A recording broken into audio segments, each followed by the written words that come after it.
FC Barcelona The History. The early years. FC Barcelona was founded in 1899 by Johann Gamper, a Swiss immigrant. He also had with him Otto Consul, Otto Meyer, Enric Ducal, Pierre Cabot, Carles Puyol, Joseph Lobet, John Parsons, and William Parsons. They participated in the first ever Copa del Rey, which is the Spanish Cup, and lost 2-1 in the final. In 1908, however, Barcelona was in jeopardy. Gamper took charge and became president. He was at the helm for 25 years. His main achievements were making Barcelona a stadium and making them financially stable. In 1909, they moved, and to celebrate, they had a logo challenge, and Carlos Camamala won, and they still use it today, but with a few slight changes. With their new stadium and logo, Barcelona competed in the Pyrenees Cup from 1910 to 1913, winning every time they participated. Golden Age to political issues. In 1922, FC Barcelona hired their first ever full-time manager in Jack Greenwell and moved to Les Cortes. The Golden Age started with Barcelona entering their first Golden Age that season. Over the next few seasons, they won 11 Campeonats de Catalunya, Catalonia Championship, 6 Copa del Reys, and 4 Pyrenees Cups, a staggering 21 trophies. This would come to a screeching halt. In 1930, Juan Gamper commits suicide due to Barcelona's problems. It comes to the mid-1930s, and politics are overshadowing sports for Barcelona. Attendance is dropping as well. In 1936, the club loses players due to military, as did Athletic Bilbao, another Spanish club, for the Civil War. On March 16, 1938, Italy bombarded Barcelona, with the bombs hitting club offices. Barcelona went down to only 1,500 members, hardly enough to run a soccer club. The government got included, forcing Barcelona to change their name to CF Barcelona and remove the Catalan flag from their logo. Because of this, Barca supporters booed the Spanish anthem in the game. In 1943, Real Madrid beat Barca 11-1, cementing a rivalry, what we now call El Clasico. Sometime in the late 1940s, Barcelona signed Alfredo Di Stefano, but the Spanish government vetoed the deal and sent Di Stefano to Real Madrid. Di Stefano was the best forward Spain had ever seen. However, Barcelona got around this and signed the most underrated player soccer had ever seen, Laszlo Kubala, in 1950. They also got Cesar, Ramolets, and most notably Velasco. FC Barcelona won the newly formed La Liga 3 times in a row. 1960 to 1980, CF Barcelona. In 1960, CF Barcelona was doing very well. They had a dominating strike force and a young Luis Suarez, who won the European Young Footballer of the Year and the Ballon d'Or. And Laszlo Kubala, who again was raising with Alfredo Di Stefano for the top scorer in La Liga.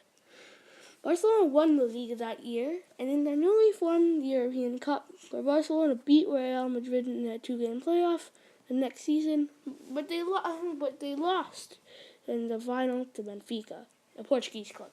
It happens. In 1961, Barcelona sold Luis Suarez, and Laszlo Kubala also retired. In the rest of the 1960s, Real Madrid had a golden era of their own, but it was an older Alfredo Di Stefano still tearing up. He retired in 1966, and Ferenc Puskás, the best Hungarian soccer player in history, who was second in the Ballon d'Or race in 1960. The most significant piece of silverware Barcelona won during this period was the Copa del Rey in 1966, beating Real Madrid.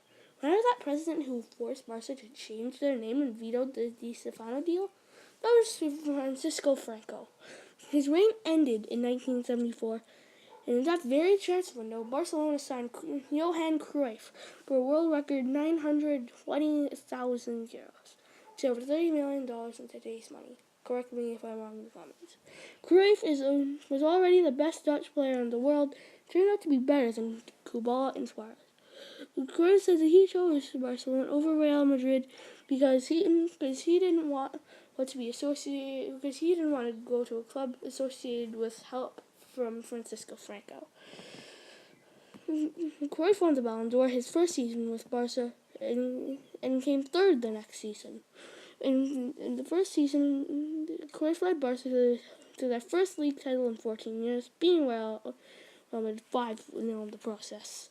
In 1978, Barcelona elected Josep Luis Núñez as their first club president. In that year, they also signed Hans Krankel, who was second in the Ballon d'Or voting that year. He had 3 good years at Barca before moving back to Austria. In 1979, Barca won its first European Cup. 1981 to 2000, second best player ever in return of a legend. In 1982, Barcelona signed Diego Maradona from Boca Juniors for a record €5 million. He was only the third best player in soccer history. It turned out to be a disappointing season, however, as Barca finished in 4th.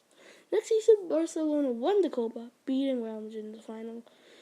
Fortunately, Maradona left Barcelona for Napoli that summer. In the 1984-85 season, they won the Liga, with Bernd Schuster having a breakout year. Fast forward to 1985, and Barcelona signed in 1986, and Barcelona signs England top scorer Gary Lineker, who came second in the Ballon d'Or that very year. You have a tendency of that. They also signed goalie Anthony Zubizarreta. Schuster was transferred, and they fired their manager. This was a time of change for Barcelona. Barcelona's manager was Luis Aragonés, who was fired at the end of the season. He was replaced with a former hero.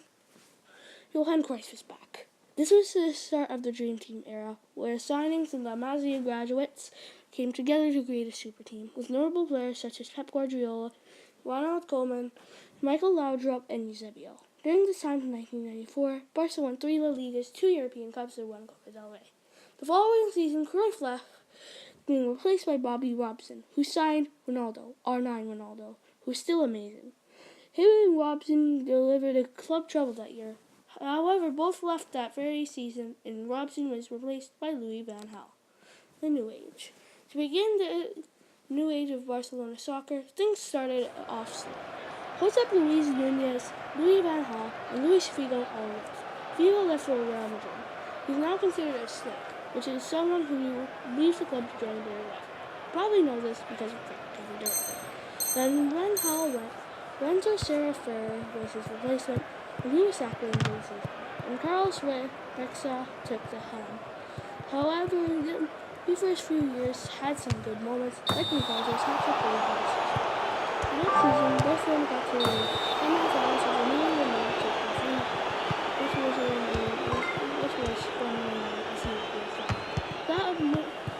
right then, La Masia was producing a man who would become the face of Barcelona and the league.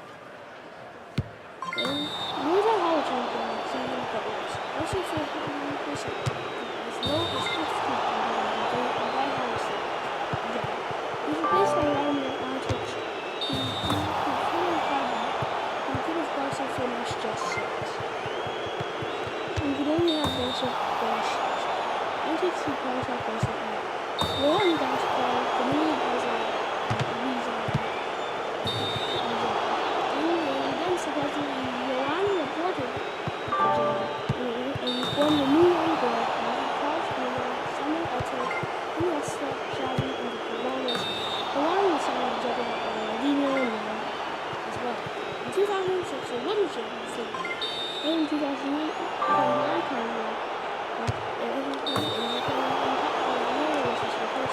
one of the best managers in history, starting in the golden age.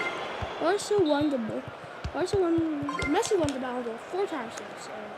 And the Barca's starting 11, 10 were bona fide stars. In 2014, Josep Maria Bartomeu took over as president. Rafa Martino became the new manager, signing Maradona, then Luis Suarez, forming a dominating trio with Neymar, Luis Suarez, and Ronaldo. Last year was ending, with Victor Valdes after Milan, Eto'o to Enter, Julio Italian, Iniesta to Japan, Xavi to Saudi Arabia, Garcia to the MLS down Japan, and Fabregas and Pedro Guerrero to Chelsea. Barcelona managed with their new lineup. But then in December 2017, Neymar signed to the FIFA around $240 million. Since then, Barca have won 2 straight La Liga titles, Seinfeld appeared at least 99 proceeds over 100 million. That's all. That's the history of basketball sport. Let's look at the things we're going on. The founding of basketball sport, best players, examples, Alfred the Ball, Luis Suarez, Messi, etc. Managers known for the leveling and success. Thank you.